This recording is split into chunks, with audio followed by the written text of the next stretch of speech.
میرے پورے مسلمانوں سے اپیل یہ ہے کہ ہم تمام کو ایک پالیسی اور ایک اصول بنانا چاہیے کہ ہمارے مسجدوں میں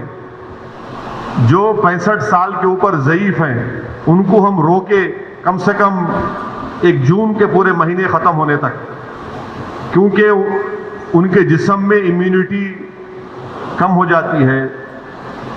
مختلف خدا نخواستہ اگر ان کو ڈائبٹک ہے، بیماریاں ہیں، تو باڈی میں وائرس سے مقابلہ کرنے کی طاقت کم ہو جاتی ہے۔ تو میں یہ اپیل کر رہا ہوں کہ 8 جون کو انشاءاللہ تو کھل جائیں گے، مگر کم سے کم جون کے ختم ہونے تک ہمارے جو 65 سال کے اوپر جو ضعیف افراد ہیں ان کو ہم سمجھائیں، ان سے ریکویسٹ کریں کہ کم سے کم جون کے ختم ہونے تک آپ تھوڑا مسجد کو مت جائیے، گھر میں نماز پڑھیے۔ جو نوجوان ہیں جو ذرا مسجدوں کو کم جاتے، اب وہ جا کر مسجد کو آباد رکھے۔ تیسرے یہ کہ مساجد میں اگر کارپیٹ ہے اور اس کارپیٹ کو نکال سکتے آپ تو فوراً نکال کر پتھر کے اوپر نماز پڑھنا چاہیے، کیونکہ کارپیٹ میں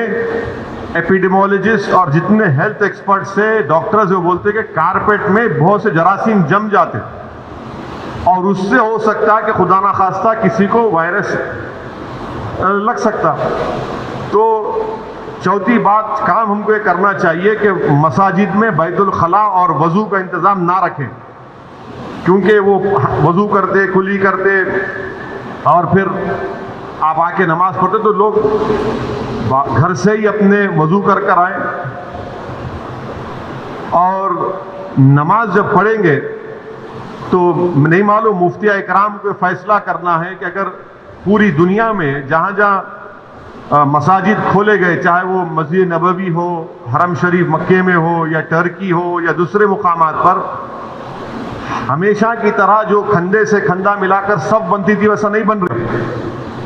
تو کیا مفتی اکرام یہ فیصلہ دے سکتے پورے ملک میں کہ بھائی جب 8 تاریخ سے مساجد کھولے جائیں گے تو سوشل ڈسٹینسنگ کو برقرار رکھتے ہوئے ہم سب بندی کریں نماز کی؟ یہ ہمارے مفتیوں کو سوچنا پڑے گا کہ کتنا یہ کر سکتے کیا، کیونکہ مختلف ممالک میں ہو رہا ہے۔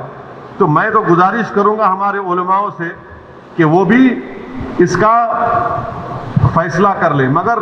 دوسرے جو 4 چیزیں میں کہا ہوں اس پر یقیناً غور کریے آپ۔ میں کسی سے نہیں کہہ رہا ہوں کہ مسجد کو مت جائیے، میں یہ کہہ رہا ہوں کہ آپ صحیح کہہ رہے ہیں کہ وائرس ابھی بڑھ رہا ہے، وائرس ختم نہیں ہوا ہے، وائرس بڑھ رہا ہے ابھی، اور خاص طور سے جو ہمارے 65 سال کے اوپر کے جو لوگ ہیں اور جو لوگ مختلف امراض کے شکار ہیں، جس کو کڈنی کی بیماری ہے، ہارٹ کی ہے، لنگز کی ہے، ڈائبٹک ہیں، ان کو تو اور احتیاط کرنے کی ضرورت ہے، بہت احتیاط کرنے کی ضرورت ہے ان کو، کیونکہ ان کی جان کو بچانے کا ہے۔ یقیناً ہم کو ایک روحانی اور قلبی سکون ملتا ہے جب ہم اللہ کے گھر میں جا کر سر و سجود ہوتے ہیں، مگر اسلام کی اہم تعلیمات بھی ہے کہ جان بچائیے، اور اگر خدا نہ خواستہ کسی کو یہ وائرس ہوتا ہے تو پھر ان کے گھر والوں کو ان سے جو ملاقات کیے، پھر ایک نیا سلسلہ شروع ہوتا ہے ٹریسنگ کا، پرائمری کانٹیکٹ کون تھے، سیکنڈری کانٹیکٹ کون تھے۔ یہ میرے احساسات ہیں، اور یہ اسی وقت ہوگا جب ہمارے تمام مفتی اکرام، چاہے وہ کسی بھی مکتب فکر کے ہوں، وہ اس کا ایک اجتماعی طور پر نوٹ لے کر سب کو بتائیں۔